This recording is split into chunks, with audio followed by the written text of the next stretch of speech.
storms left thousands in the heartland without power. In Missouri, at last check, we had more than 5,000 without power in Stoddard County. In Scott City, that area, we had a couple of thousand without power there. Also, Bollinger County had more than 3,000 at one point.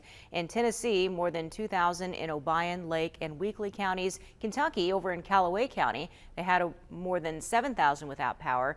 Graves County, more than 2,000 without power. And of course, again, those numbers keep changing. We'll update you as soon as we learn more on that. And this morning, crews in southeast Missouri are getting back out. They're trying to work when it comes to getting that power back on. SEMO Electric, for example, saying they had more than 100 distribution poles and 30 transmission poles that will need to be replaced to restore power. Authorities say that because of the amount of power outages, it could take, in some places, anywhere from 2 to 3 days to restore power.